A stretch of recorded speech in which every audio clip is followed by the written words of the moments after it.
Okay, so we're going to go ahead and start our public session, and that's going to begin with announcements from closed session, and Vice President Butler will make those announcements.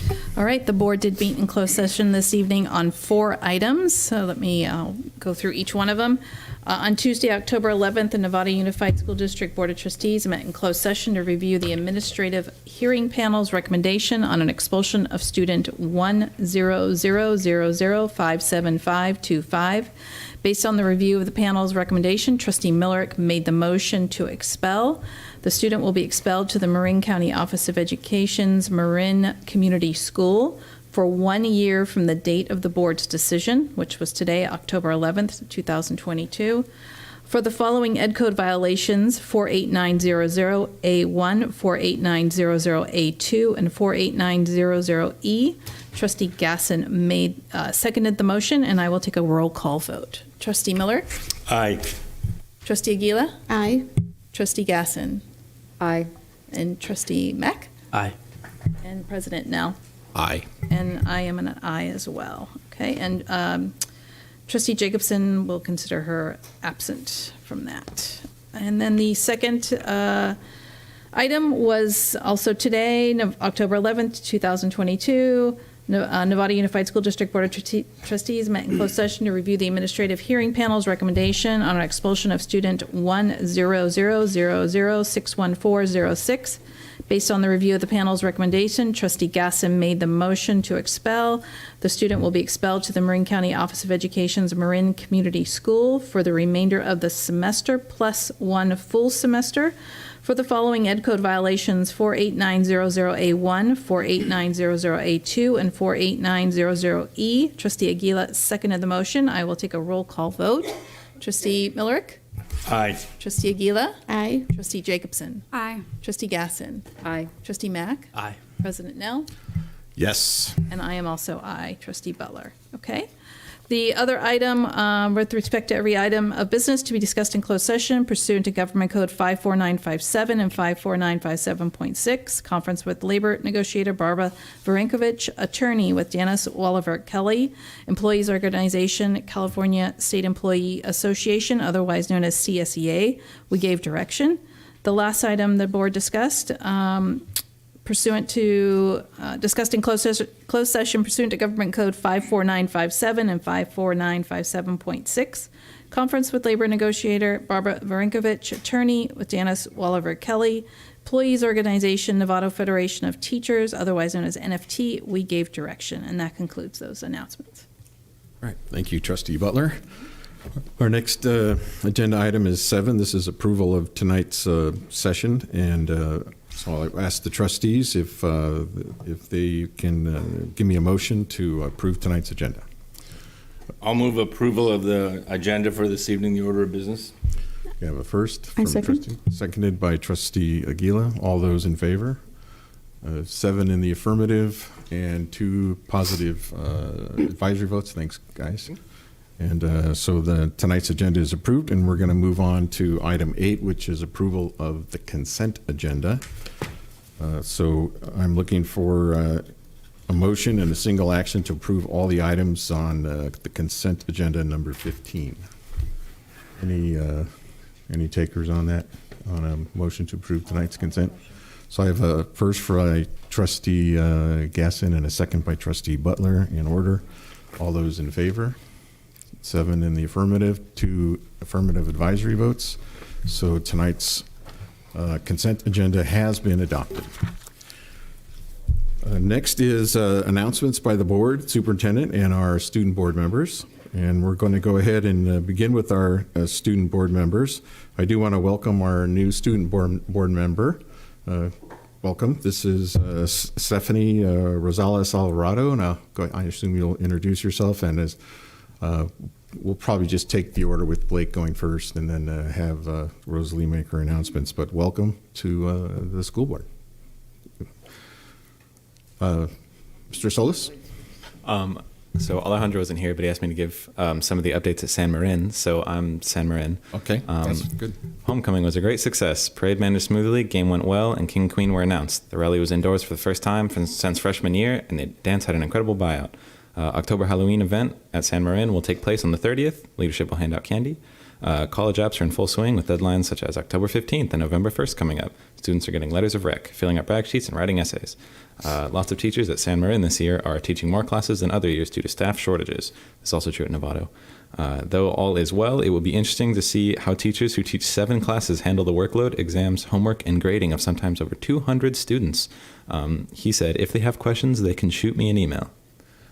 So that's San Marin. That was really good. It kind of reminded me of the internet AI voicing. You should maybe have a career in that and going forward. So, and now it's Novato High. Back to Novato. On October 2nd, we had our film challenge for MSA, and it was so cool. We got it was close to 200 students and parents coming to CFA for the Make a Film in a Day. It was great. My team did really well. And then Rock Band just had a performance at Sweetwater last night. It was really, really well received. As always, we have a really great turnout, even though it's in Mill Valley. And Rock Band is just so talented. And then we had Divine Wine on the 8th, which is always a huge success. We had creative writing, art, musical theater, vocal music, and I know the last one. Dance. That's the other one. Yeah. And then the auction went nuts. It's always super successful. A lot of support for MSA. And then upcoming, this is our homecoming week. So we've got Spirit Days. Today was Bring Your Stuffed Animal Day. And then there's so much prep going on, putting no parking signs up downtown on Grant Avenue to prepare for our parade on Friday and then our dance on Saturday. Our dance is going to be inside, as will the rally, again, for the first time since freshman year. So yeah, that's what's going on. If you have questions, you can shoot me an email. No, it's great to hear that you guys are getting back to doing things in person and getting together. So we're all glad to hear that. Okay, so Stephanie, do you want to let us know what's going on at Marin Oaks? Hi, good evening. My name is Stephanie Rosales. I'm a senior at Marin Oaks. I'm very excited to be on the student board representing the entire Hill Education Center. This week is our finals week for the first quarter. We have finals on Thursday and Friday. We have quite a few open exit seniors celebrating their graduation on Wednesday at 2:15.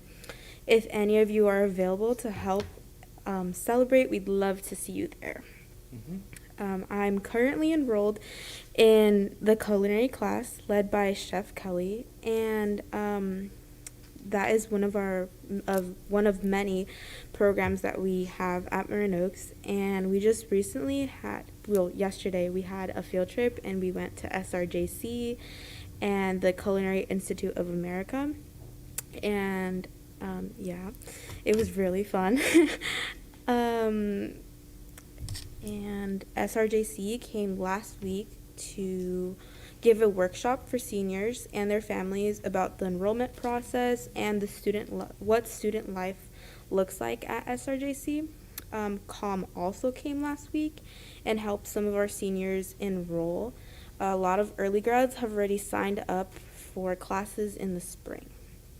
10,000 Degrees comes every week for 2 days and works directly with supporting students around completing their FAFSA and enrolling into colleges and applying for scholarships. Tonight is our family financial aid night, and where 10,000 Degrees will be supporting our families and seniors along with the school's career coordinator, and they will be providing that information for scholarships and for FAFSA, and they are also providing pizza for dinner.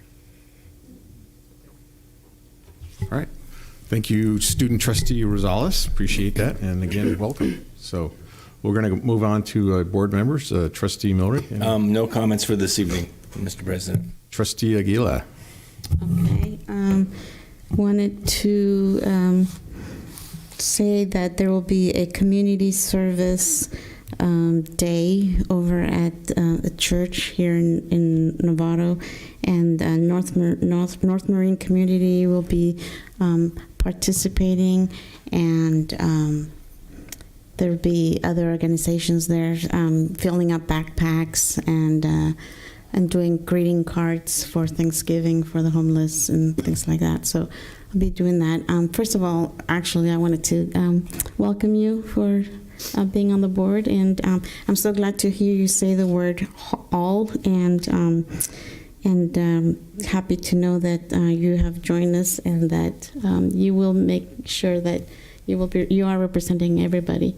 And the board is very good about sensing when it comes from your heart versus just from the head or from somebody else. And so we are so looking forward to hearing both of your guys' point of views, because we know it'll come from you. So the other thing I wanted to say was, let's see, community service. There will be a senior in Novato who's going to be turning 103 years old. And so I'll be, I was not allowed to give out her last name, but it's Althea. And we're going to drive around the house. If you guys are interested, you're welcome. I'll let Ellen know. But we just drive around her house and wave at her in our car and say, happy 103. That's amazing. Let's see. And then there's yes, there's one more. I'm sure there's one more.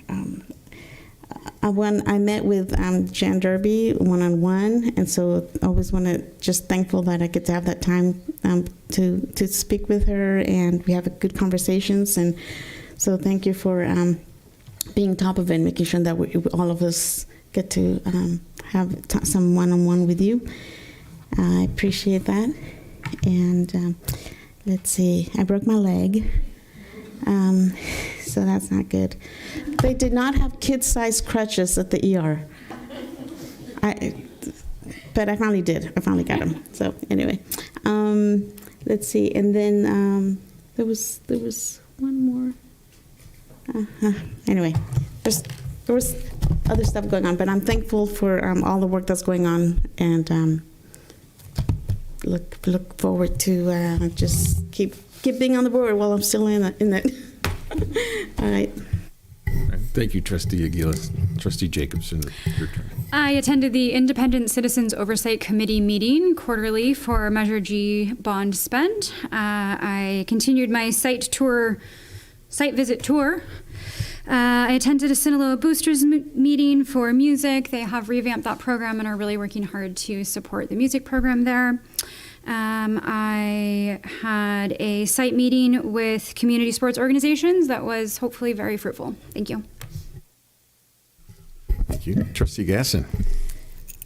Just super busy the last few weeks. I've been visiting sites and volunteering a lot in different grades, which is really fun. I've decided to like first graders a little bit better than the 10th graders, but it's been fun. I've been going and having lunch when I can with the students, and that's hilarious. I won't say that I got pushed out of the way for the last cucumber at the salad bar from the 5th graders, but great to see that kids love cucumbers now and broccoli trees, and so that's been a lot of fun. I also got a chance to meet the new members of the Parcel Tax Oversight Committee, and I really appreciate the new group that's come on board, and Lois zooming in because she wasn't feeling well, so thank you for doing that and making sure the meeting didn't get canceled. I believe the next meeting is scheduled for Monday, November 7th. I also attended a Marin Housing Forum via Zoom last week, which I just want to keep us up to date on all the housing things that are going on and what our requirements are in terms of our county and state benchmarks. Then last Friday, I attended the active shooter response training that was presented by Novato Police Department. So thank you to Leslie for arranging that. And they did a really good job on a really hard topic. And I can say as a mom, and I know all of us parents, it's a hard thing to think about for our kids. And I think that the information presented not only applied for schools, but also to take out, I was recently in Hollister for the Renaissance Festival, and I grew up down in Santa Cruz and remembered going to the Gilroy Garlic Festival and what happened there in a crowd. So that the information they presented was actually very helpful in terms of just any regular setting. So that was on Friday. And then I also went to the MSA Divine Wine thing. It was fun. Everybody was going crazy with, trying to outbid the other people. So it was a lot of fun. And it was beautiful. It was really well done. And tomorrow we have JLAC, so I'm excited about that. So. Okay, Trustee Mack.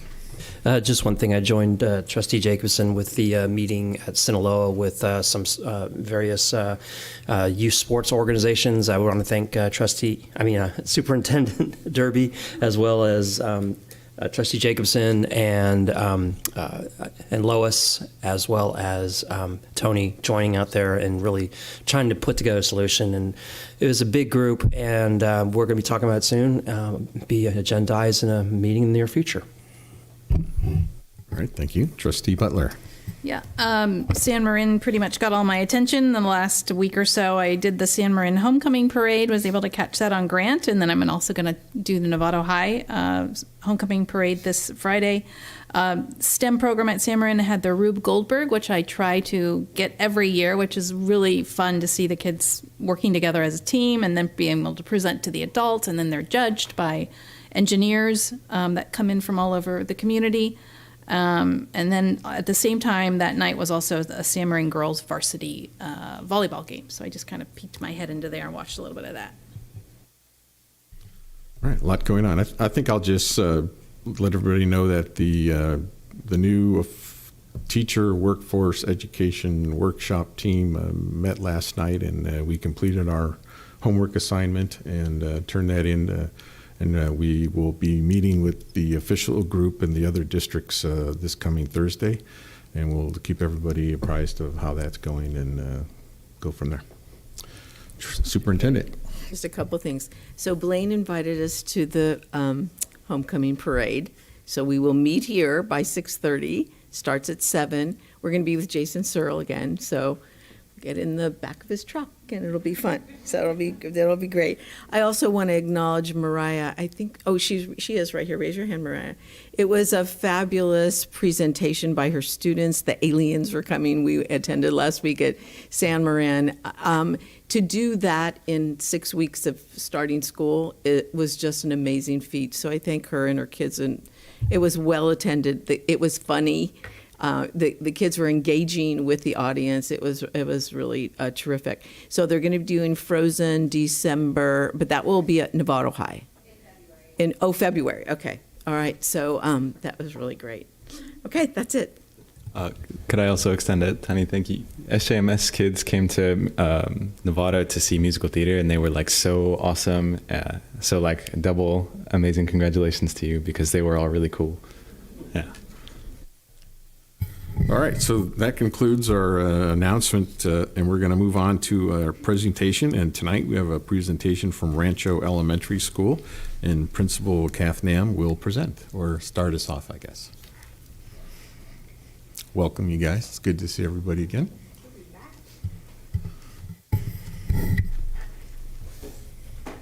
I'm going to talk for just a minute, and then we'll play. Good evening, everyone. I'm Catherine Nam, proud principal of Rancho Elementary School. And tonight I'm here, as well as Shreen Daly, an amazing second grade teacher, and Angela Warren, our run coach. So we're going to be talking about our 600 Seconds to Glory running program. And this all started last spring. Cody Williams sent us an email about an opportunity with Lifetime Foundation. And they're the same foundation that has the grant for all the kids eating free in our schools. And they wanted to start a new grant for exercise, healthy fitness, and healthy choices. And so Angela and I were in cahoots and got together and wrote a proposal for a running club at Rancho. And we're really thinking about how to build equity into our school and what that would look like in terms of fitness. And thinking about running, running is a sport that everybody can access. All you need is a pair of running shoes and you can be on a running club, a running team, and off you go. We're also really looking about building camaraderie, sportsmanship, goal setting, and confidence. And so we wrote the grant, and over 60 schools nationwide applied for this, school districts, community organizations, and individual schools. And we were one of 19 schools to be picked for this grant, and they gave us a little over $13,000 to start a run club at Rancho, and this program will run through December, and then we will be looking for more grants and money to continue it. So we'll start with a little video, and then Shireen and Angela will share some insights about our club.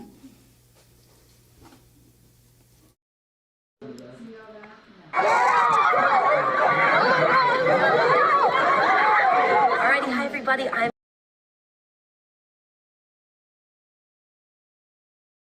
seconds to glory, 600 seconds being 10 minutes. We play tons of fun running games. We get the kids really, really fit, and we help them build confidence and self-esteem through running and through the improvement that they see in their own endurance. So we're excited to be here at Rancho working with 350 kids.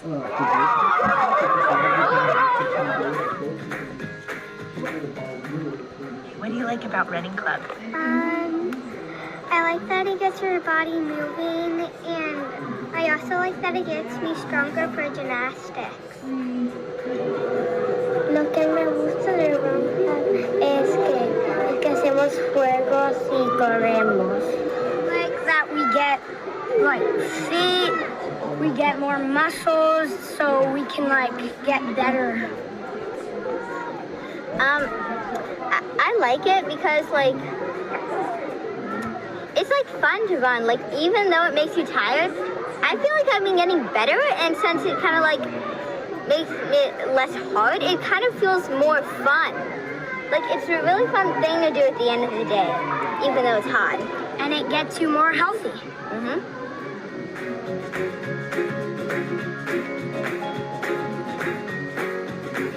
About running club? I like when we get to run around the field. I really like that part. And also I've learned something from it. You don't have to win to be a winner. I like that it gets your adrenaline pumped up, and it's really fun. You get to run a lot, different activities, and it's very good for our health.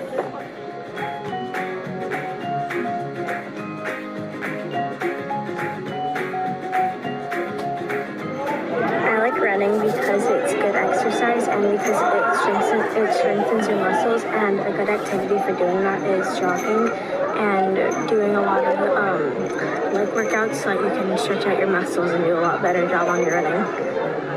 I like that it's giving me exercise and it's fun, and I like how instead of just making us do wind sprints or something, she turns it into a game. What I want to see today is I want to see your heart beat really fast.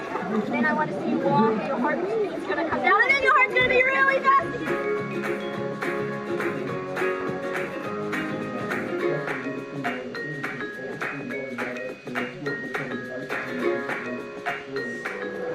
I like run. De la mano puedes pintar el color que quieras. Usually sometimes I have to take a lot of breaks, but I believe in myself that I could do it. And sometimes I really like running, so this is I really like running. On your marks, get set.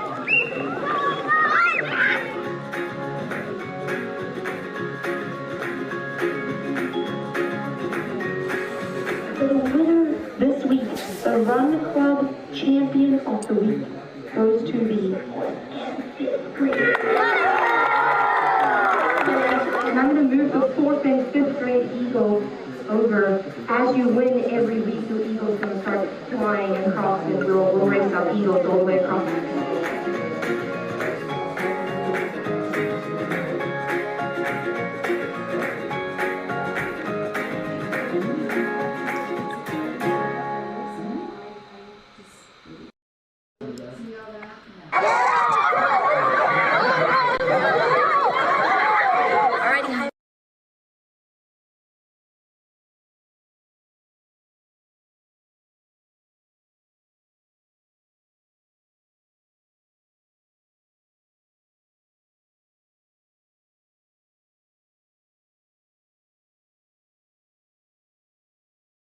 Share some of the positive changes and impacts I've seen with my own students since starting the running club a few weeks into school. So some of my students were very different in the first few weeks. And then with a combination of different things, including the running club, I've seen a big difference. So for second grade, our 10 minutes starts at the beginning of the day. So we get a lot of running or running activities soon after the students arrive right at school. So I just think it's personally a really great way to start the day, especially for the second graders, get that energy out and really sets the tone as they settle into the classroom to start their day of learning. I've noticed an increase in the calm, like the overall calm in the classroom, especially when they have transitions to different things. I've also noticed that for a few of my students, this has been fantastic. I've noticed growth in their ability to self-regulate their emotions and their bodies has increased a great deal. And overall, they're persevering more, which I really like to see. So they're applying what they're doing in the running to their academics as well. So they're persevering, they're becoming more confident, especially with participating in the classroom and setting and achieving goals, because they're doing that with Coach Angela and they're transferring that to the classroom. So I think this is a fantastic program. It's been wonderful to see so far. So I'm looking forward to seeing what happens in the future as we continue it and hopefully get more money to keep it going past December. So thank you for your support. Alrighty, so I go by Coach Angela, we'll just call it that. I represented my home country of South Africa in track meets all around the world. And then I was lucky enough to earn a full scholarship to attend a university in Utah. And I ran track there. I went on to get my master's degree in youth and family recreation, which is exactly what I'm doing now with Mrs. Nom. So it's just 10 minutes every day. And I wanted it to be this really short chunk of time. But going into it, I will be honest with you, I was real nervous. I'm like, geez, 10 minutes, that's so short. But it's actually been perfect. Honestly, most of the kids, when I started, couldn't run for more than 90 seconds without having to take a break. Some of them as little as 30 seconds. So 10 minutes, 2 minutes to explain what we're doing, 2 minutes to recap. They really have about 4 or 5 minutes in the middle, and they work really hard. Their heart rates get really high. We do it every day, Monday through Thursday, and so it becomes this habit. And I'm trying to prove to them that if they just do small things every single day, it'll amass to massive growth, right? Just a tiny little bit of exercise every day will really get them fit as we move on. All the exercises are really simple. The challenges are super simple. I mean, guys, I only have 2 minutes to describe it to 90 first graders. It has to be real simple, real on point. So they're very simple, and the idea is that I'll create a handbook afterwards that anyone can do, regardless of their level of running ability. As long as they're enthusiastic, they'll be able to implement this in a very simple, straightforward kind of way. All you need is some cones, and any quality field will do. The kids don't care. They run. We're very, very, very thankful to have the Lifetime Grant, and that goes through the end of December. So I'd love to be able to continue the program to see what the long-term impact will be. I have noticed a huge improvement in the fitness of the kids. I run with them, and obviously my body is very adept at knowing different paces. And today, when I got done running with all the kids, I, for the first time, was exhausted.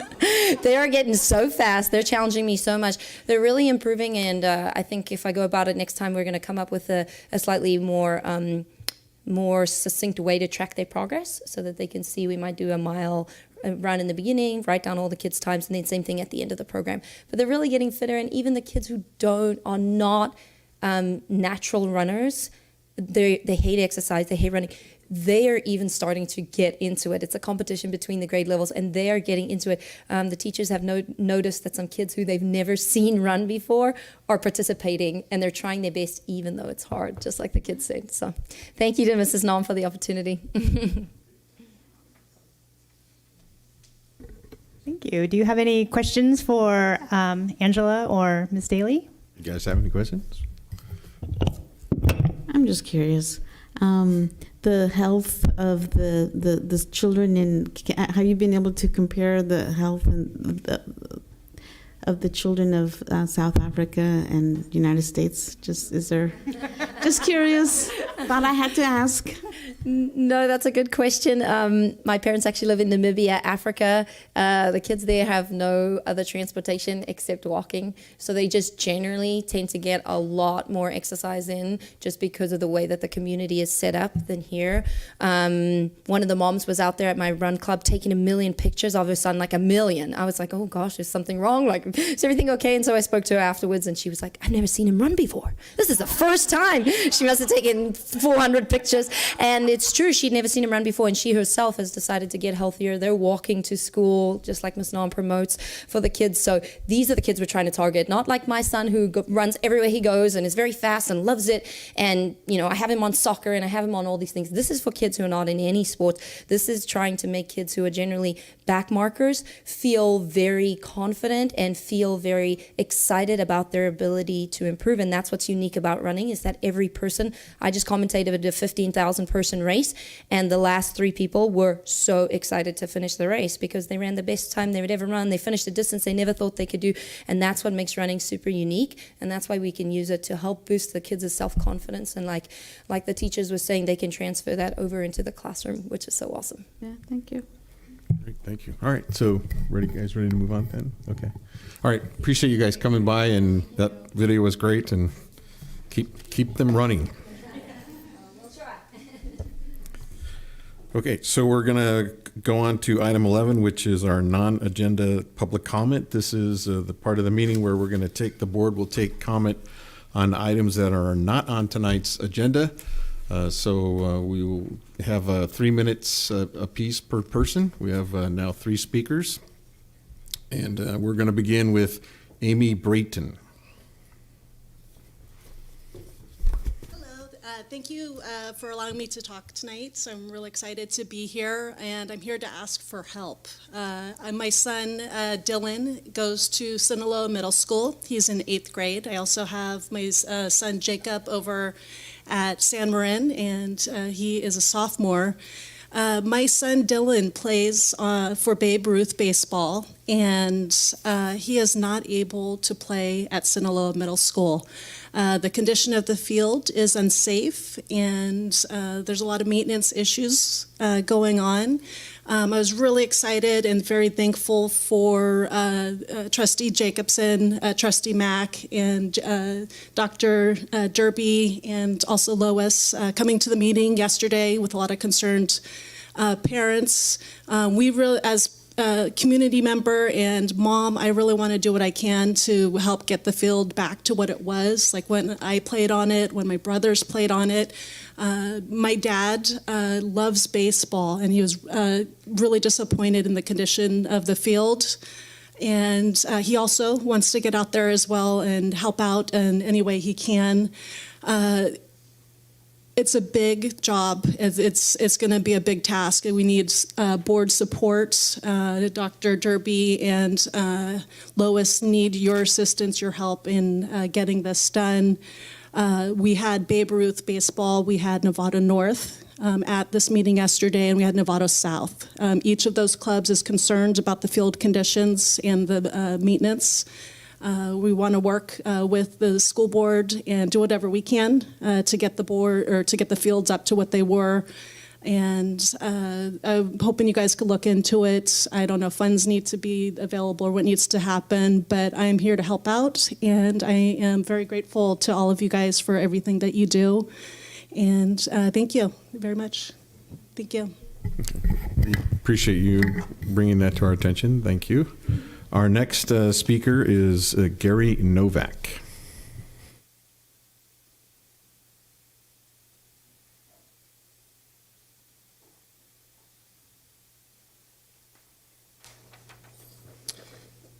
As any good progressive would, I reviewed the science supporting the gingerbread person presentation used to teach the theory of gender identity at NUSD schools.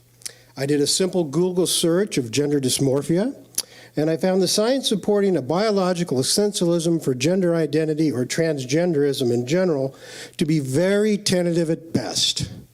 Decades of research on this subject have provided no definitive link between biology and transgenderism. Neuroscientists searching for a biological essentialism to scientifically support transgenderism only speculate as to why. I shall provide a few examples. According to Antonio Guillamon, in his study titled Neuroimaging Studies in People with Gender Incongruence, he states, casual mechanisms for feeling of gender incongruence are unknown, but biological factors are suggested to play a role.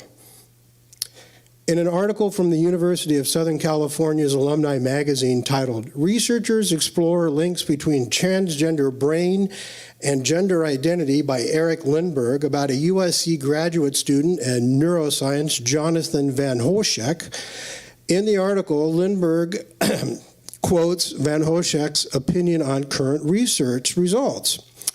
Van Hoschek says, so far, results from the few existing studies are inconclusive. Some evidence suggests differences in gender identity could be linked to ways the brain develops in childhood and adolescence, and that the observed patterns correspond to gender identity. Other studies have indicated that neural patterns generally match the sex a person is assigned at birth. Yet other studies found evidence that doesn't seem to support either of these. Finally, Nate Mulkey believes there is no need to provide biological essentialism.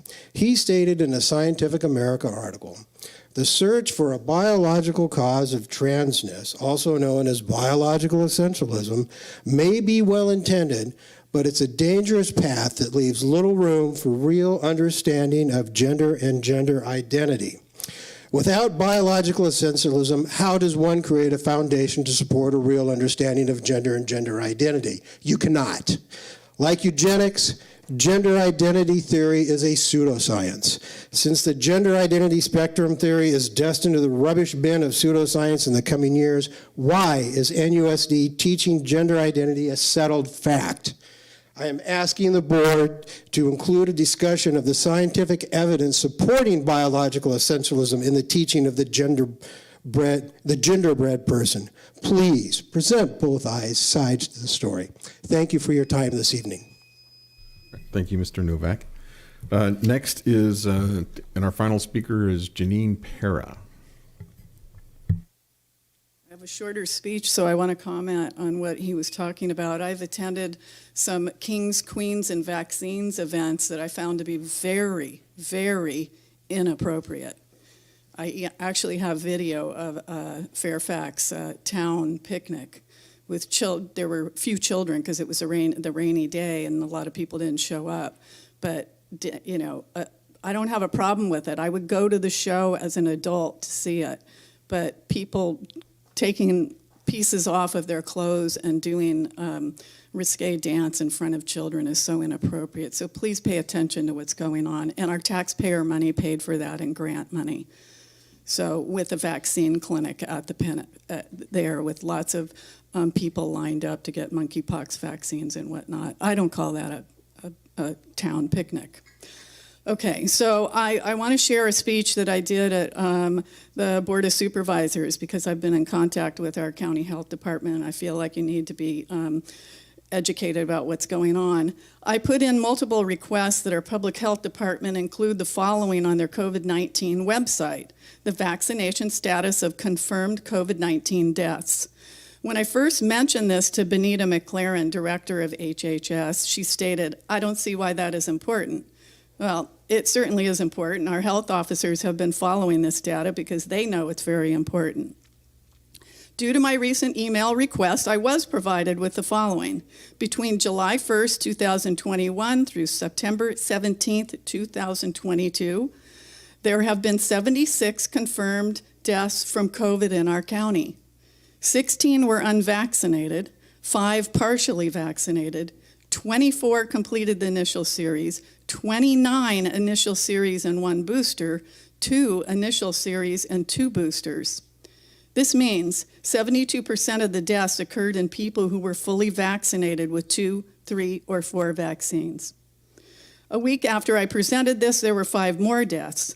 I asked for an update. I was told we don't have the staff capacity to provide this level of data analysis ongoing. The public has a legal right to this information. Instead of personal emails or formal public records requests, it is time for our health department to be truthful and transparent by posting this critical information on their website's dashboard. Thank you. All right, and thank you for your comments tonight. So we are ready to move on to our next item, 12, which is a public hearing. This will be a public hearing on Healy School, which is a petitioner for a charter school, and they will have a presentation for the board in public during the public hearing once we begin. I'm going to turn it over to Superintendent Derby, who's going to provide us with some information about the process. Yeah, I'm just going to do a little introduction, Maureen, and then we'll have you come up. Then Derek will invite you up in just a minute. A petition was submitted to the district for the reestablishment of the Healy School Charter School under the district's authorization for a 5-year term commencing July 1st, 2023. A public hearing regarding the charter's petition is required by the Education Code as part of the charter petition process so that the board may hear and consider the level of support for the charter petition by teachers and other employees of the district and parents and guardians. This evening, public hearing is an information item only, so we'll not be responding to any of the presentation because it's our first time together. The determination of whether the board will approve or deny the charter petition will be agendized for November 29th at 5 o'clock. The petitioners will be afforded up to 10 minutes to provide information regarding their petition. After the petitioner's presentation, the board will open to public hearing and public may comment. And so I think we'll have her come up. Are you, yeah? I'll do that. Okay. Okay, so why don't we go ahead and do that and then. All right, so we're going to go ahead and transition from our regular meeting to a public hearing status. We are now open and ready to hear public comment, and we will begin with our presentation So come on from. I think you're going to do it from here, Maureen. Yeah? Okay. Okay, so. David, do we need help with getting her set up? She's fine. Okay. Where did you put?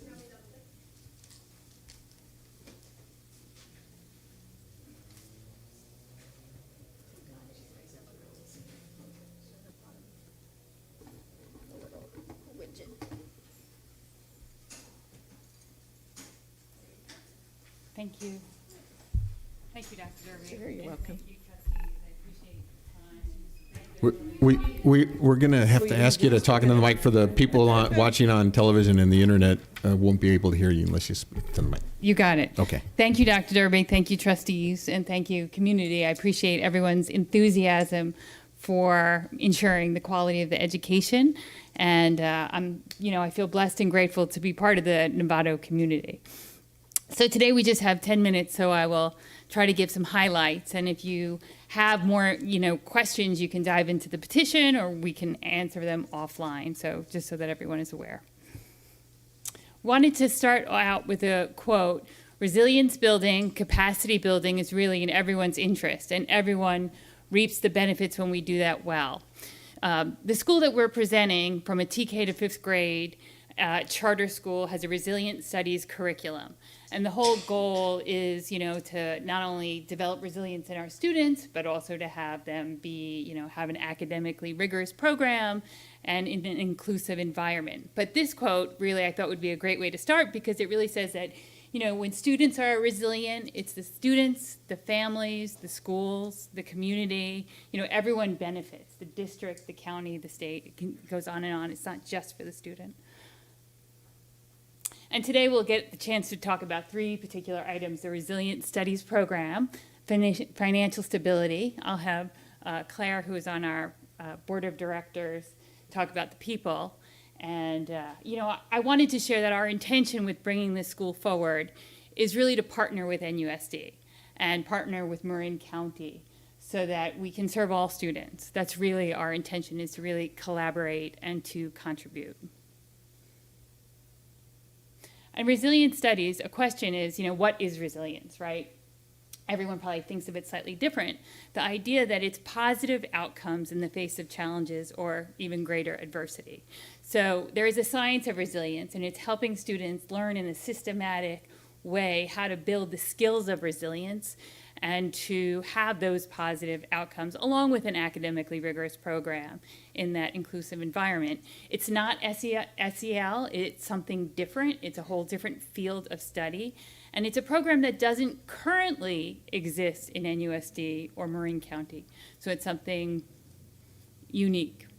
The two items I put here, it's brain science is in the curriculum and evidence-based resiliency skills. And why is that important? Well, we probably all can get a sense, as adults, we know resilience is important, that we need that, right, to have a constructive and healthy life. Not only resilience in the classroom for academics, whether you're a struggling learner or different populations, but in life, to have more pathways to progress, right, so that you can really progress and everyone has equal opportunities to progress. But here we wrote brain science, brain science-based learning can help us overcome, cognitive barriers that would limit our potential or limit students' potential. And there's also regulations that would be uniquely benefit, most likely. We would be doing different things that we've written in the petition to measure the resilience, right? To make sure that we are on target and can refine it. Okay, serving all students. So the whole goal is to really create an offering to partner with NUSD and to help all students. This is some of our projections that at special education we thought 12 to 15%. That's in alignment with NUSD, and we are applying for El Dorado SELPA, which is similar to the other charter school in Novato. We made the projection of about 14% of students would be English learners. We did pick California Wonders and California Wonders ELD for a curriculum. It is in the petition, the different curriculum that we have chosen. And special populations, for example, of foster youth and the homeless. And the program is building the skills of resilience in that academically rigorous environment, which is inclusive, where all feel welcome, where we celebrate diversity. And enrollment. Here's a big question, okay? So we projected about 95 students in year one for TK to second grade. We did receive a significant number of interest forms. We did project that in year 5 we would have about 244 students. A significant number of those students are students or children who live in Novato, but are either going to school elsewhere outside of the district, or who are homeschooled and would roll back into becoming a student of the district, as well as there are several students who are outside of the district who would be interested in attending this charter school. So that's important to note. And financial stability. So we've worked with XED, which is a back office provider, and we have put the financial plan in the petition. We have projected for the staffing of the school and for professional development. That's something we would submit to NUSD for approval, and reserves grow each year. And like I mentioned a minute ago, El Dorado SELPA, we did that, and we're in the process of that. And there is a whole bunch of funds and grants and donors that we're speaking to right now that within the next 6 to 7 months we will have a decision on that would help take the school, lift off, as well as students that would attend would benefit from that. So that's sort of, we didn't include that in the petition, but that's an outstanding rolling thing that we are doing. And the intention of the school, it is to really contribute and be a complement to NUSD, and really to have another school offering so that parents have a choice and there are more pathways to success for more students. So that's that piece. I'm going to turn it over to Claire, who we're grateful to have to talk about the people. So when you look at our founding team and board, we have a pretty diverse areas of expertise and experience, all of which complement and highlight the mission and vision of the school. We have John Herzenberg and Maureen, both with 20 plus years of experience. John in psychology and school administration. Maureen among many things in K-8 curriculum.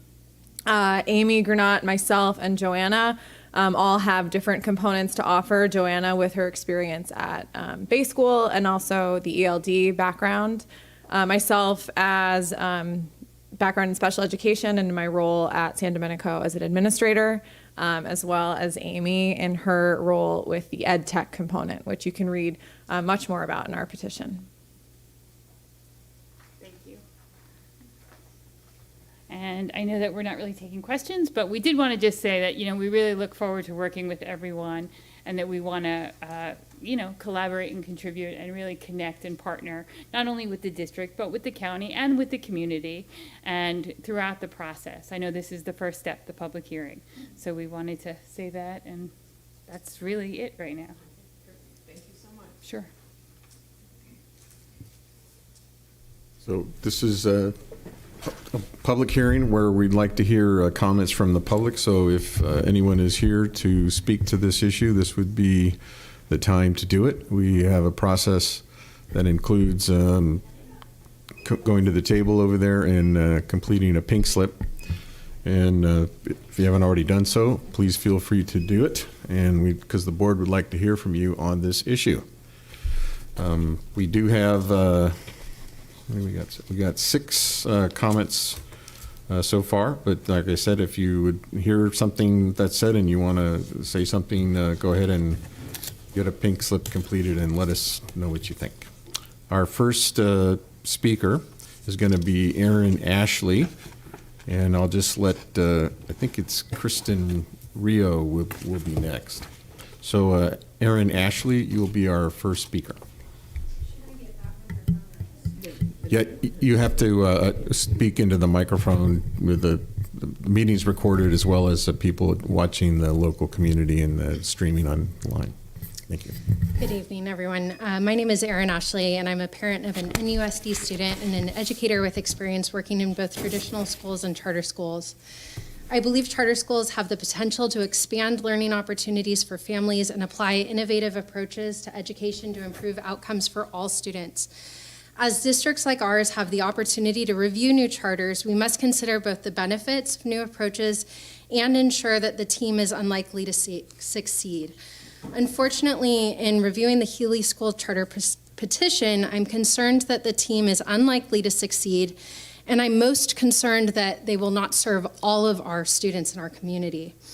What was most striking to me about the charter petition is that 0 parent signatures or letters of intent were included in this petition.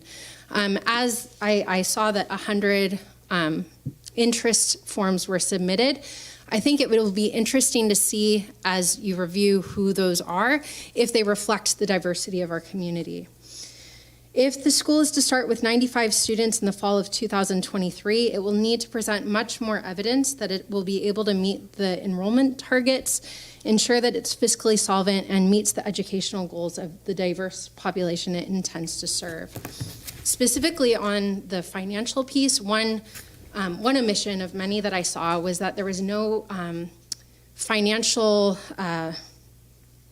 line item devoted to renovation of a private facility, which would be significant as it's going to need to look at all of the changes that will need to be made.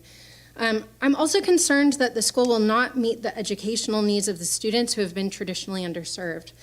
Particularly, the sample lesson that was provided as part of the appendix is not grounded in specific grade level standards, and there's no description of how the lesson will be differentiated for English language learners or students with special needs. The website and brochure was not available in languages other than English, and the petitioners provided no evidence that they conducted outreach in the southern Novato communities in which they plan to locate the school. Without including the voices of multilingual learners and the design and implementation of its program, it will be unlikely to yield equitable outcomes for students. Given the lack of inclusion of multilingual families, the founders' intent to, quote, leave a positive legacy, and the instructional model's focus on resilience, I'm deeply concerned that the founders are largely guided by white savior beliefs. As a white woman who's also an educator and on my own journey to dismantle bias, I have no doubt that the petitioners have positive intent in putting forth this petition. However, emphasizing resilience without acknowledging and dismantling the systemic barriers that individuals face is a form of gaslighting and has the impact of leading to more racist outcomes for Novato students. Thank you. Okay, thank you. Mr. President, question. Are we following a 3-minute guideline in this public comment period or that public hearing, or is it, what are the rules? We are following the 3-minute per speaker guideline with no cap on the amount of speakers today. Okay, so and I apologize for not. I just wanted to be. Sooner. Thank you. Our next speaker, I figured out with some help of the superintendent, is Kristen Rice, and then we'll be followed by Sasha Vargas King. Hi. Hello. Hi. Does that work? That works. Okay. So I echo all of those sentiments. I think there's great potential for harm here with the school on multiple levels. One, I work with complex trauma survivors, a lot of them high-functioning perfectionists, and I don't see how teaching young children that they are in control of their outcomes when there are so many other factors, including genetics, mental illness. They are not in control of their caregivers, which is one of the primary important things in driving resiliency, which is cited in the research that she cites in her program. It doesn't talk about the socioeconomic impact. It doesn't talk about the fact that she's a white woman who serves a privileged group of parents and children that can afford her services, who wants to teach first-generation immigrants about resiliency. Like, to me, that's beyond, like, we haven't learned anything in the last few years. And not only that, but Novato Charter School, which is right across the street from my son's kindergarten school, Hamilton Elementary, has the exact opposite demographics, where over 60% of the population of the charter school is white, and 20%, I think, is less than 20% is Hispanic, 14%, where it's the exact opposite at my son's school, which is not even a block away. That's a problem. Charter schools are serving as a de facto segregation, and it's not okay. My son's school is amazing, and the fact that parents don't want to go to these schools is more of a problem with the community and the parents and not our schools. Let me see if I have any other notes. Sorry, I'm shaky. This is not my normal type of thing. Also, I just think the charter school lottery process is inequitable by nature because it's going based on applications and not based on actually meeting the demographics that she says she would like to meet. Again, I believe the intention is good, but I believe it's a strong miss. And I don't believe she has any formal anti-racism training. It's very clear in the charter application. She needs to be here in Novato for the grant money to secure her facility, which is why she's looking to serve in this area. Again, I don't think the intention is bad, but I don't think it serves the people in the community who need it most. The parents who are leaving, let them leave. Because if they don't want to be here, a community goes two ways. If they don't like the schools, they can chip in and they can become a part of the solution instead of abandoning Novato until something better comes along. That's the opposite of resilience. All right, thank you. Next is Sasha Vargas King, and Joe Allen will follow next. Thank you, NUSD trustees and Superintendent Derby. My name is Sasha Vargas King, and I'm an NUSD parent and educator with experience in working traditional public schools and also transitioning a magnet school to a charter school. I'm here tonight to speak to you about the Healy School petition and why it would not benefit NUSD and our students. I'm a big believer in district-dependent charter schools, as I do feel that they have a place in our school systems when they provide a unique learning experience that can benefit all students, and when they're planned thoroughly and research-based. There are several issues I found in the petition which clearly show that it should not move forward. However, I have less than 3 minutes now, so I'm only going to focus on one. On page 23, it states, students of color, especially Hispanic students, residing in NUSD, who seek to pursue their educational careers and graduate with college degrees, need resilience to accomplish this task. As a Hispanic woman who did her entire K through 12th grade education here in NUSD schools, and now have 3 students here, I take complete offense to this blatant racist statement. Healy School states that low socioeconomic students and students of color will most benefit from the resilience curriculum so that they can overcome the barriers to educational success. To have this white savior type of thinking is the exact opposite of what they need here in NUSD. We need schools that acknowledge and change the systems and structures that are inequitable and that they are what needs to change, not make our students of color and low socioeconomic status feel like they're the ones that have something inherently wrong with them. To have this charter completely omit this from their petition and truly try to change the students and not acknowledge its systems that need changing is ludicrous. And sadly, that is what this entire charter petition is based on. Schools do need to support all students in their social emotional growth, and part of that is being resilient. And I do believe there is a place for those teachings within our schools through their social emotional curriculums that are already in place. So this inherently is not a charter that is providing a unique experience for NUSD students, and I, for one, would never send my kids there. Thank you.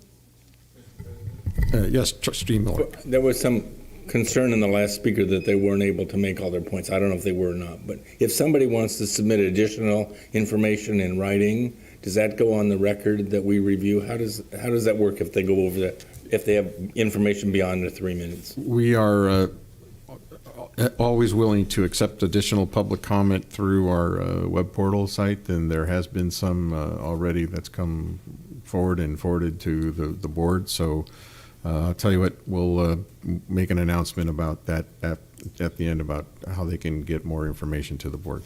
Thank you, sir. Appreciate you bringing that up. Our next speaker is Joe Allen, and then will be Katie Lynch. Hi, thank you, trustees. I'm Joe Allen. I'm a father of two elementary school students in NUSD and served on Blue Ribbon Committee, the Budget Committee, as well as other subcommittees, so familiar with some of the pieces going on in the district. The concept of charter schools have been sold to the public as an opportunity for the community to rally together when the public school systems are failing them in some ways. NUSD is not a failing school system. We have a funding problem. The funding shortfalls are from a combination of unintended consequences from two well-meaning but flawed California ballot initiatives and legislation. Prop 13 approved in 1978 and the local control funding formula law passed in 2013. The reality is that communities in rich and transplant residents collect higher property taxes and are allowed to keep all the excess collected for their schools in a designation known as basic aid. The majority of Marin County school systems are in this basic aid category. Novato is not. The laws favor communities with high home turnover and more transplant residents, resulting in higher property taxes. Novato is actively punished due to the high cost of living in Marin and the fact that our residents come here to raise families and then stay here in the community they helped to build. NUSD has been grappling with budget shortfalls and went through a 7-11 committee process that practically tore the community apart due to the focus on closing an elementary school. Marin County halted this process based on the protests of parents, students, and the community outpouring that resulted in local TV coverage. This is not the sort of reaction that one would expect if the school system was failing and the community was rallying together to start a charter school. It's convenient that a petition for a new charter school would come shortly after this process was halted. California laws provide charter schools the right to the available school facility, even if more fiscally sound options are available to the district. Adding another charter school to the district will hurt our current financial situation and could lead to the closure of one or more elementary schools in the coming years. Many authors, entrepreneurs, and business people have started private schools as an extension of their brand. As an American, it's within Ms. Healy's rights to open a vanity private school in her name as an extension of her brand. Starting a private school under the guise of a charter school to take advantage of these legal loopholes will siphon and divert the limited taxpayer funding and public resources the district desperately needs to serve our students. Allowing the school to open will come at the expense of our community and students. It's just plain wrong for NUSD. Thank you. All right, thank you. Katie Lynch is next, and Stephanie will be after that. I think it's Stephanie Erickson after Katie Lynch. She has the baby, so we'll trade. Okay. Thank you so much for the opportunity to speak. So I am a clinical psychologist and researcher, but by day I am mom to two NUSD students, fourth in kindergarten at Rancho, and one NUSD student who's coming up. wanted to get my notes here. Today I'm speaking as a parent, and reading the proposal, I had a number of similar concerns as our other speakers here. I want to talk a little bit about the emphasis on brain science and the science of resilience. I actually had the chance to work on this kind of research at Stanford when I was there, and I'm very excited by this work. But I would argue that it's not always seen as distinct body of work. It's part of socio-emotional learning often and part of psychology, and that might just be a difference in opinion. But I'm pretty familiar with this work, especially in the schools.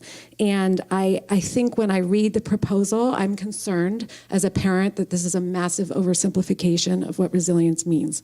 Like many of the parents have stated here today, if you can imagine if you were a student of color and you had teachers and administrators just urging you to be more resilient as you faced adversity like poverty. It could be very much gaslighting and actually distressing, right? And so I worry when I read this proposal that we are using buzzwords in psychology and trying to convince others that this is valid without really thinking about the deeper ramifications of what this could mean for students here in our district. Yep, and so I also just wanted to note picking a cash-strapped district to divert funds from schools is really irresponsible. I'm concerned about the timing of this, and I'm asking a lot of questions about why this happened as it is. So I don't think it's a time for charter school with this focus, and I'm not really clear on whose interests it would serve here, because I have yet kind of to meet and learn more about the interested parties. I have offered Ms. Healy, I'm thrilled to incorporate parts of this curriculum into our existing school structure and system. I've offered to help. I think it would be great, but I think a charter school with this focus would divert energy and resources from our wonderful existing schools. Thanks. All right. Thank you. Yeah, Trustee Miller. Was that Stephanie Lynch or Katie Lynch? Did they change the order? That was Katie. Okay, Katie thank Lynch. you. And then next is Stephanie. And Stephanie, I'm taking from her email address. I believe the last name is Erickson, but I didn't get a last name on the form. So Stephanie is Erickson, I believe, is next, and then Janine Para is also coming up. Right. So Stephanie. All right. Good evening. My name is Stephanie Erickson, and I am a parent of 2 NUSD elementary students, a member of your Budget Advisory Committee, and a proud supporter of public schools. I have a master's in education and curriculum studies from the University of Hawaii at Manoa. My comments tonight are focused on the resiliency curriculum Ms. Healy is marketing as the Healthy Brain Curriculum in her petition. After reading this 235-page petition, the community should know it is utterly devoid of a coherent and complete resiliency curriculum, the very cornerstone of the Healy Charter School. Ms. Healy's The Healthy Brain Curriculum doesn't exist. It is not in this petition, nor is it on her website. And when I reached out via email personally about it, all I got was a phone number to talk to her about it. My question is, has the district or the board ever seen this complete curriculum? The only shred of evidence our community has is a sample lesson, Appendix 2, pages 195 to 197 of the petition. After reading this 2.5-page sample lesson, it is clear to me that it is nowhere close to being ready for implementation. Which leads me to ask, has Ms. Healy's curriculum been piloted in the classrooms? Has she received ample feedback from teachers and students? Do the lessons address the stated objectives? I cannot overemphasize the importance of the curriculum design process. It is a process, which must include piloting lessons in the classroom, and it also includes getting feedback from teachers and students. When researchers submit papers for publishing in peer-reviewed journals, it can take months to years before the paper is printed. Curriculum development follows a similar process, which includes time to test, refine, and retest lessons before publishing. It would be nice to know if Ms. Healy has done any of this with her curriculum before we move forward and dedicate an entire school in her name, literally in her name. This incomplete petition for a resiliency-focused charter school has nothing but red flags. A curriculum that isn't complete and hasn't been piloted is nothing. Ms. Healy is trying to sell us a giant nothing burger. Our students and our community deserve better. It would be irresponsible to dedicate an entire school to an undocumented and and untested curriculum. Right. Thank you. And feel free to ask questions as part of your public comment, but the board is not in a position to address any questions this evening, as we are interested in what the public has to say on this issue. Next is Janine Pera, and then we'll have Emily Larson. I wasn't prepared because I didn't know this was on the agenda. I haven't read the petition, but as Jan Derby knows, I was one of the original founders of Novato Charter School, so I'm glad I was in the building with them here. And it was such a different time period when we were getting our charter, and the superintendent at the time was so welcoming to the idea. I know other people who've tried to start charter schools in San Rafael in different areas and have just been literally attacked. Even using Novato Charter School's model, trying to do it with us helping them. It's been horrible. And I would like to see, I know there's other counties that embrace charter schools and have different ones that are also different. This school, again, I haven't read it, so I may say, I don't like it. I don't know. I haven't read it. But I would like to encourage people to embrace the idea of being, having something that's different and choice and innovation. And Dr. Derby has told me, how proud she is of Novato Charter School. I set up the recycling program and resource reduction, and Recology said it's the gem, that's where we take everybody. You did that. I said I set it up. They've still got it going. And I right here when we were having our meetings, people objected, it looks like you're not having diversity. And at that time, it wasn't as intense as it is now because I'm white, I'm racist. I've had people tell me that. Just because I'm white, I'm privileged and I'm racist.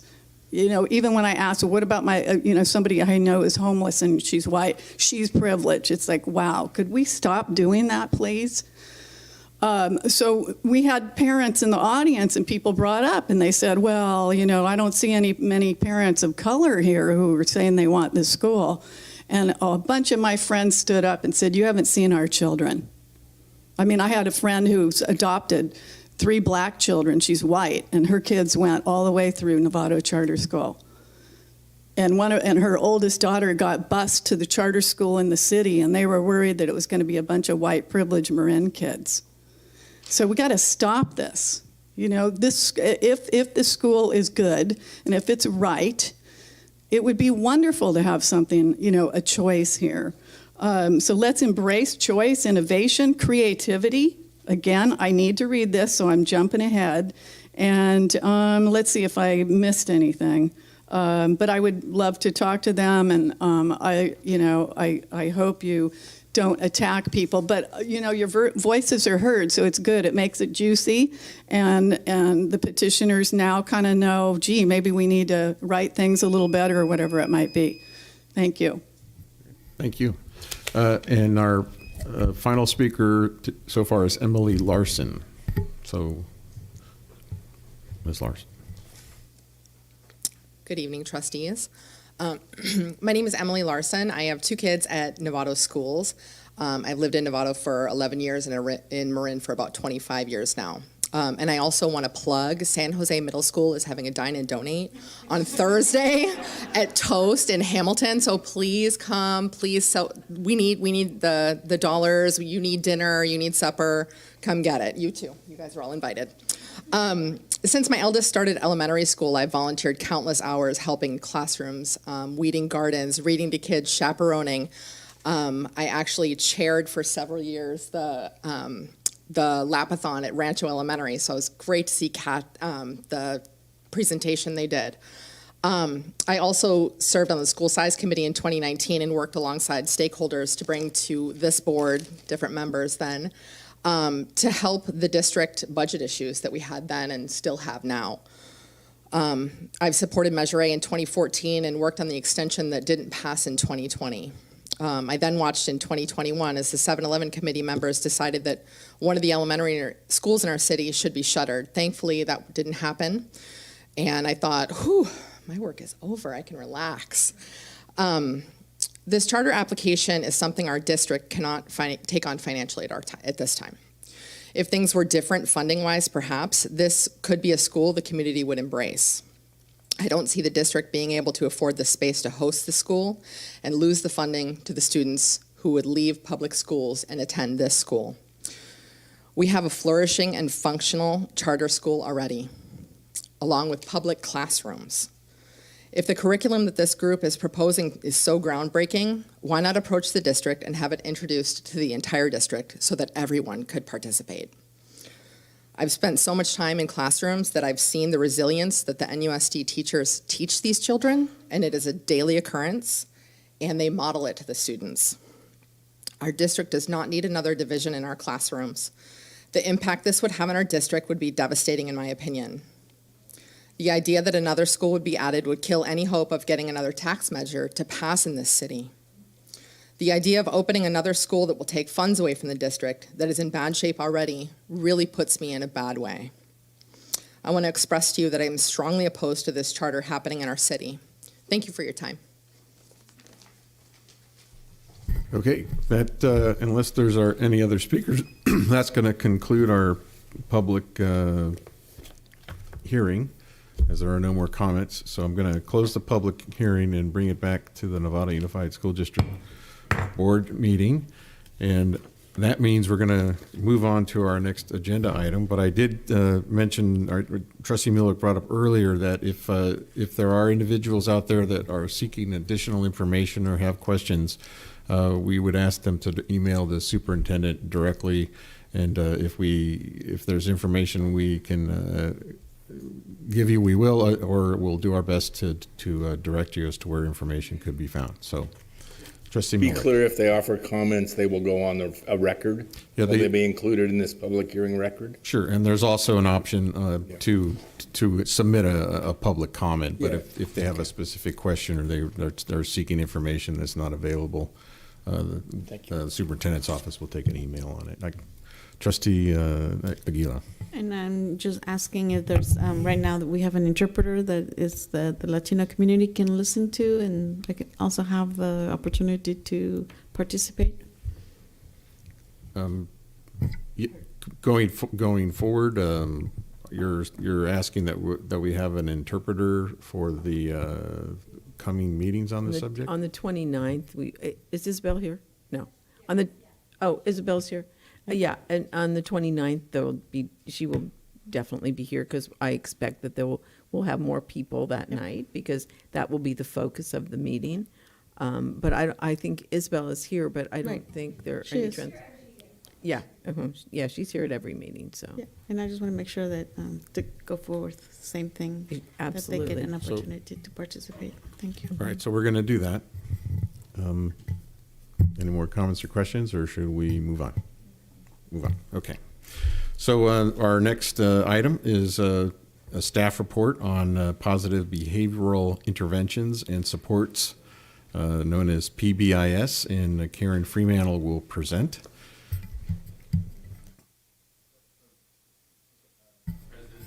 President Mel, under item 12, we had the public hearing. Well, presentation was A, and then the public hearing was is that true? I'm looking at my agenda and I'm a little confused. We have completed the public hearing, which was A and B? A and B. Okay, good. Okay, that's all. I just wanted to be clear. Closed that public hearing, and we're back to our regular business, and we're on to staff report. Thank you for the item clarification. 13. Yep. Thank you. No problem. Clarification is good. So, Ms. Fremantle? That's a great color combination up there on the screen. So, Thank go ahead. you. Good evening, trustees and Superintendent Derby. I'm glad to be here with you. I'm sure that they're going to call me for notes later. Those left. I just wanted to come tonight to share a little bit about our PBIS training that is happening this year across the district. It's exciting. And I know we've talked a little bit about this before, but just to review, that this is a multi-tiered system of support, research-based, data-driven, decision-making framework that stakeholders can use to establish the climate and culture and a multi-tiered social, emotional, behavioral, and mental health supports needed for schools and similar organizations to be effective. So that's just, in a nutshell, what's happening with PBIS. PBIS is a 3-tiered system of student supports where Tier 1 gives access to all students, our entire community at each school site. And I loved hearing at the beginning of the meeting the representation from each of our high schools and the exciting things that are happening. I will tell you, as a parent of my last NUSD student, it brings me the deepest joy to watch them returning to activities, engaging in person with one another, and just finding their normal rhythm of education again. And I'm seeing the result of that in my own home, so that's really exciting. Again, this is a tiered system of support for our students. And let me just speak a little bit to our why. The why of PBIS as educators and as an educational system is because, first and foremost, we want our students to feel safe in every way in our schools. We've done training to help to ensure that we can keep them safe physically. We have gone to school for many years to be able to expose them to academic education and help them progress in that way.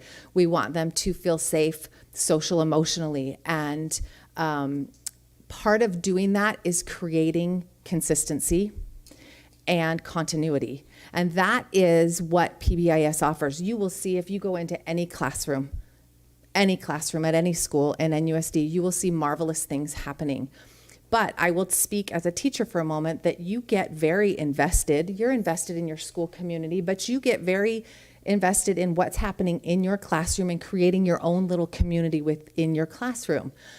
But those students are also part of the larger school community at whichever site they attend. And what we were looking to do with the support of PBIS is to expand those awesome things that are happening in our classrooms and create agreements and consistency so that no matter where our kids are in the schools, they will know what the expectations are.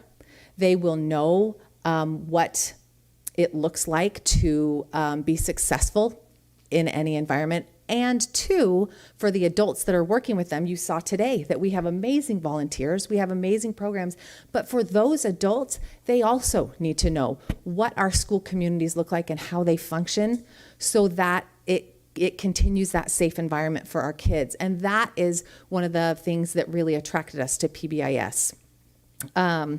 So a little bit further as to why we're implementing this is because of the focus that we have on equity within our schools, on pulling in everyone in our school community, all voices, all stakeholders.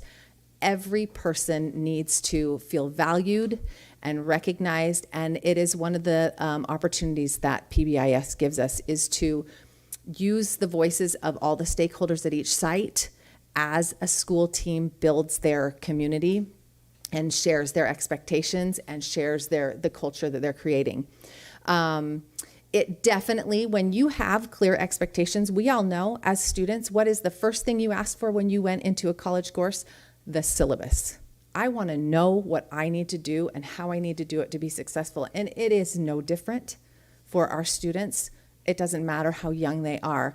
So when we're giving them clear expectations, when we're rewarding those in a positive way, when we're looking for opportunities to teach and engage and to reteach also in a positive way, we build inclusion, and again, we build that sense of safety that their community, their school community, no matter where they are, recess, lunchroom, library, classroom, bathrooms, anywhere, they have a sense of how things work. Because of that, they feel empowered and they can stretch themselves in ways that they might not have been able to before. The other piece that why this spoke to me is because as I was looking at the research on PBIS, one piece that it spoke to me with was teacher retention. We know that we struggle to keep teachers. It looks appealing to go other places for a variety of reasons, but one of the things that the research on PBIS documented was that in creating these communities where they're safe and predictable and good for everyone, that included teachers. And we certainly want to hang on to the amazing teachers that we have.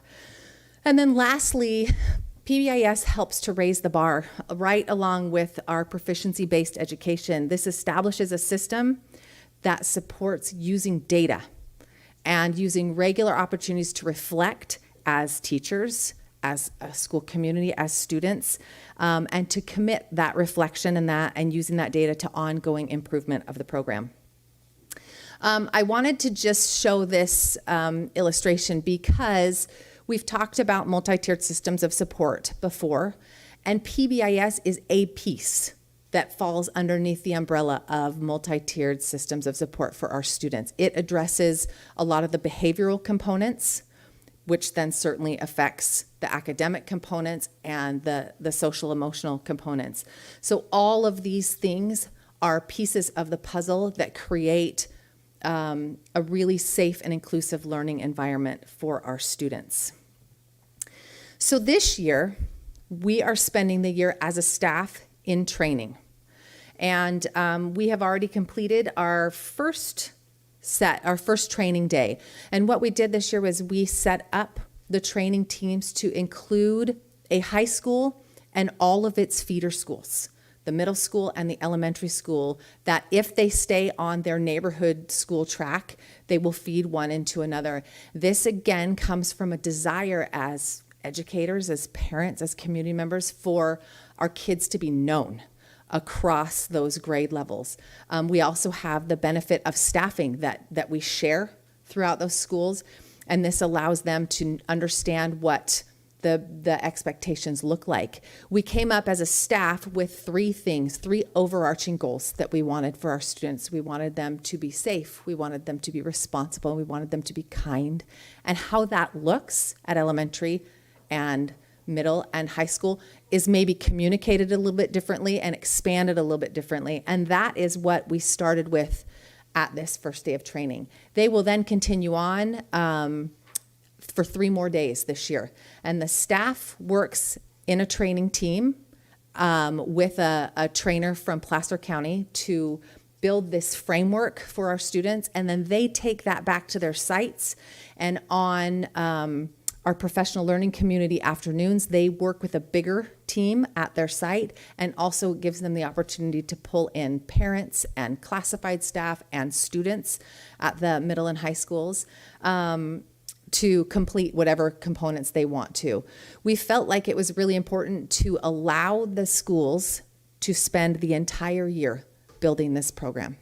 This is not one of those where we're going to see it and it's shiny and we grab it and we implement it and we build the plane as we're flying it. We wanted this because we recognize the importance of this. We wanted this to be given the time, and thankfully Dr. Derby was supportive of allowing them the time to build programs, to have collaboration between schools, between grade levels, to create something that will be really successful for our students and for the community at the schools. I just wanted to give you an example. I love that Rancho was here tonight, so we use their examples, thanks to Kath. Each school took these 3 overarching ideas and then designed it to fit their community. So you know that Rancho is the Eagles. And so this is something that they came up with for what that means at Rancho for their students. So this is kind of the graphic that they will use. And then you will see this is their working document, and it is a work in progress where they are talking as a staff about what that means in every place in their school. What I love about this as a classroom teacher, I will tell you that I knew what my expectations were for my kids, and I knew how they should behave throughout the school. And just like as a parent, when you tell your kids what you expect, and they may or may not do it. Maybe when they're your own kids, they may not as much. But when somebody else tells them, and you look at your kids and you're like, see, I told you. This gives us a little bit of that support, that when our kids are elsewhere in our schools, we have somebody else, another voice that can say to them, hey, let's talk about what that looks like. Or recognize when they're making good efforts and doing good things.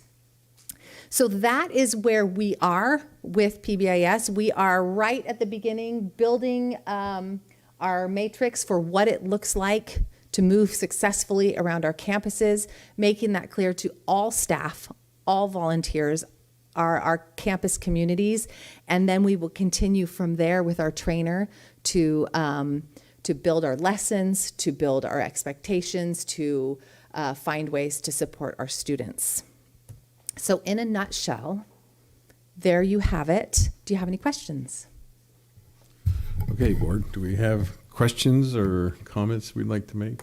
Get started. Okay, Trustee Jacobson. Thank you so much. This is wonderful. I just want to share this is one of the types of things that our district does that I'm so proud of. Like, we might not have all the money, but we work really hard at making sure we're teaching our children in amazing ways. So thank you. And having that example of what a school is doing and how it's implemented, and not just this idea, but like very tangible, concrete information about how it's done in every location in the school and by every person involved. And that is exactly how our staff and our students are all on the same page.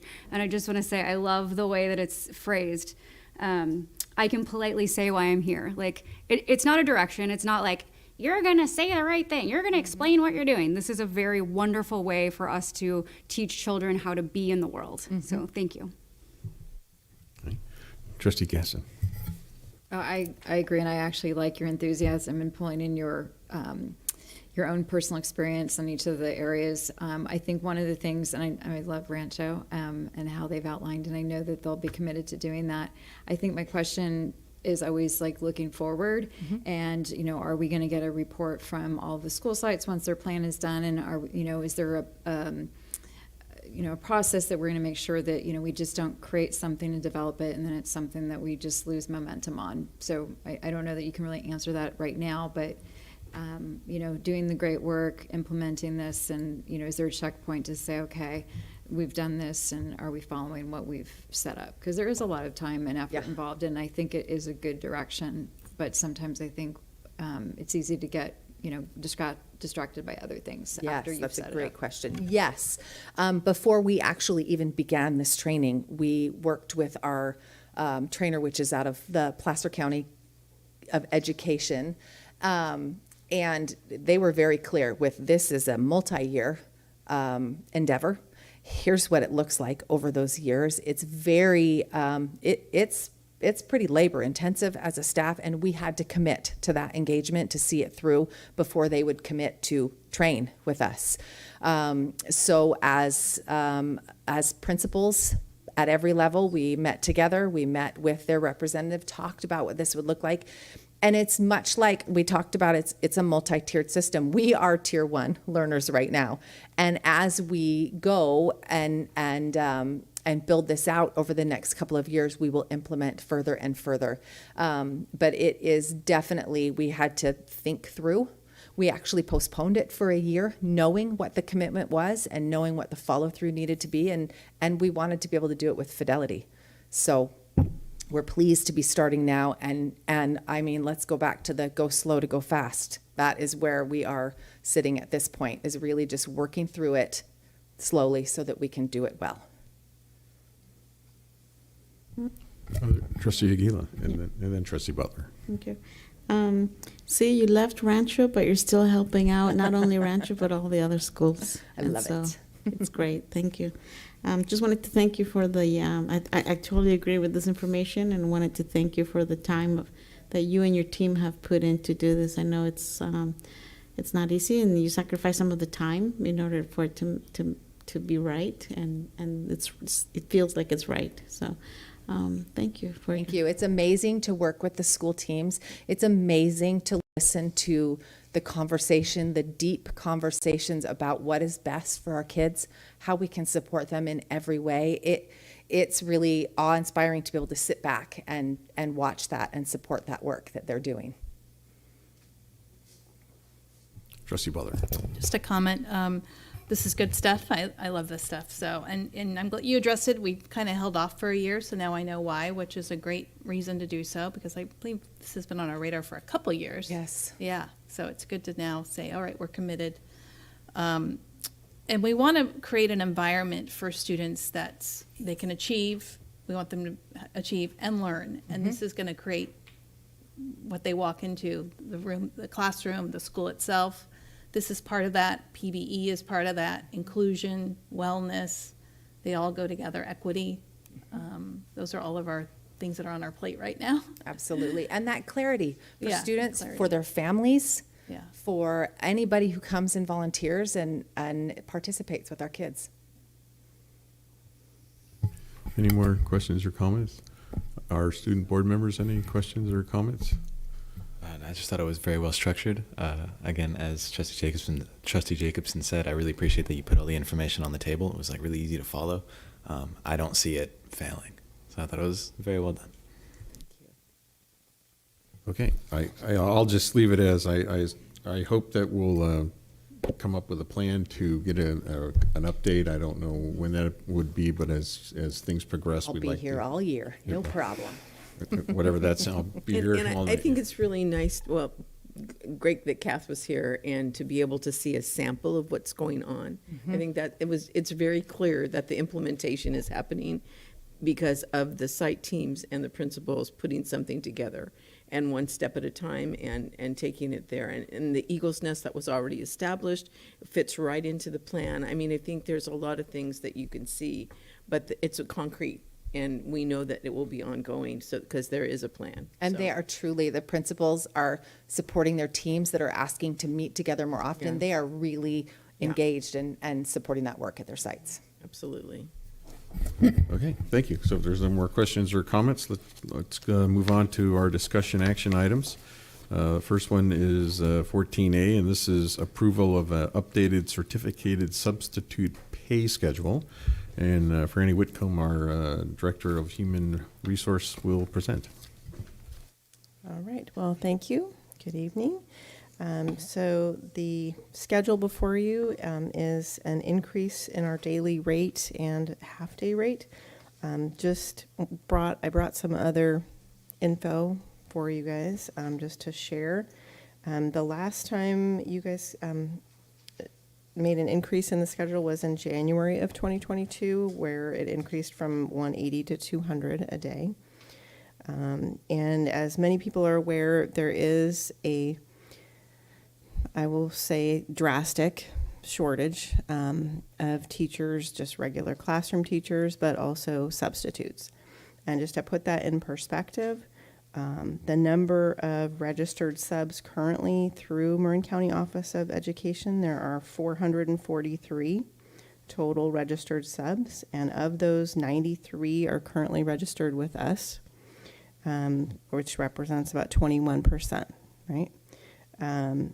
And for comparison purposes, I did this when I was up in Healdsburg too, just to kind of, when we were talking up sub increase rates, but just not to always look at everything pre-COVID, but in terms of pre-COVID, in the 1920 school year, we had in NUSD 272 registered subs.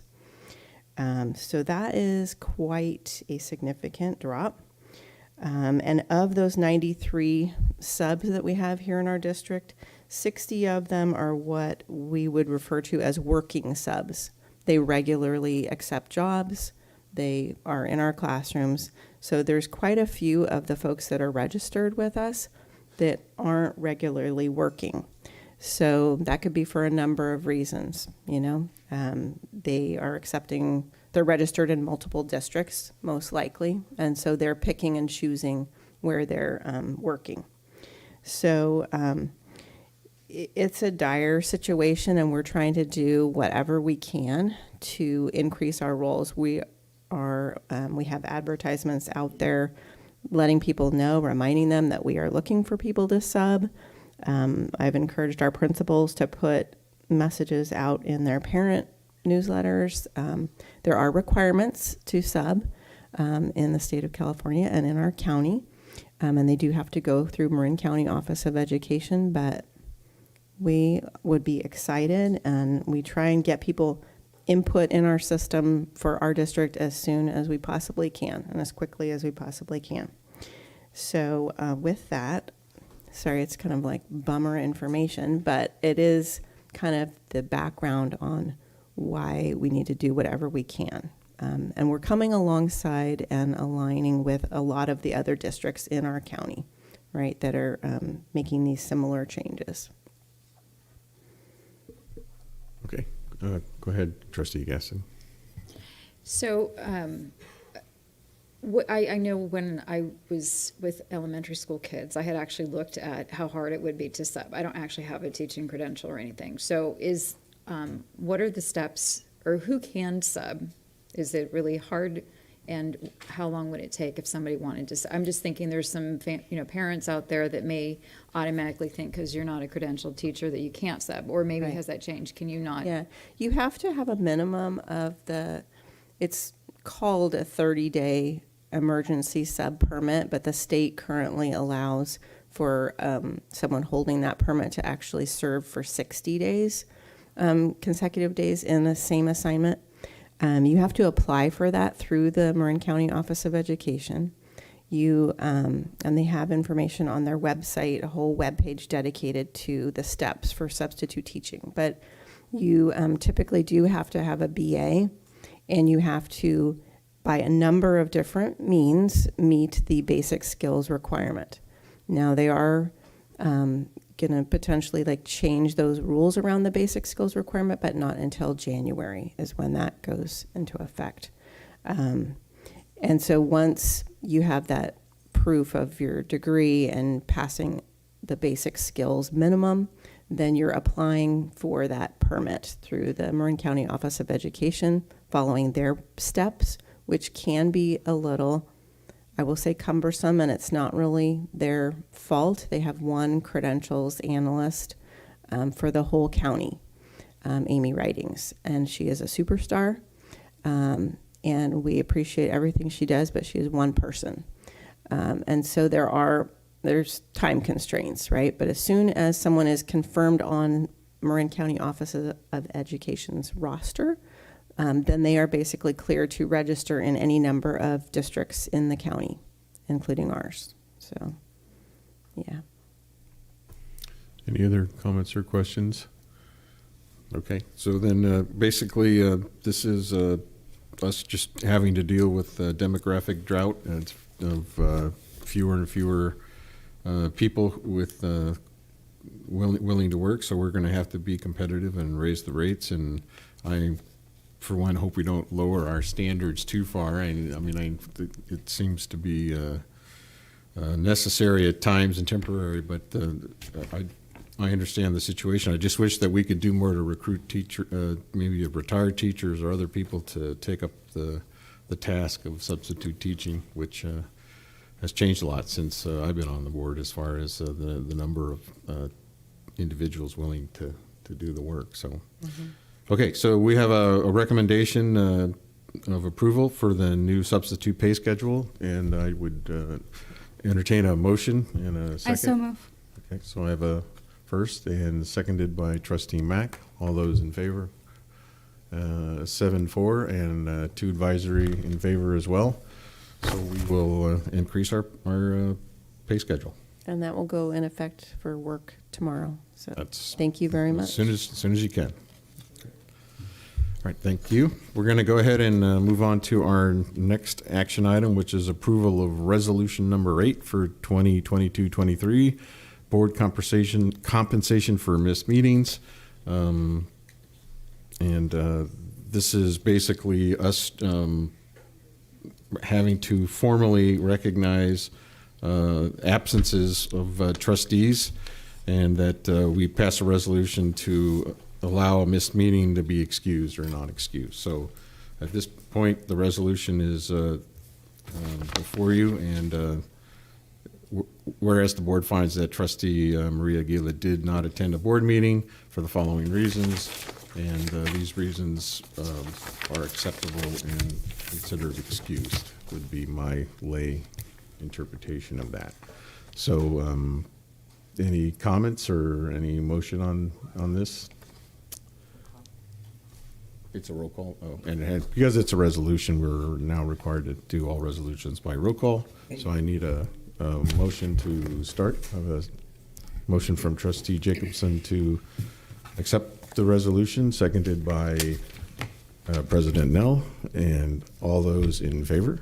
You need a roll call? I need a roll call vote. That's right. Thank you. I'm sorry. Old habits die hard.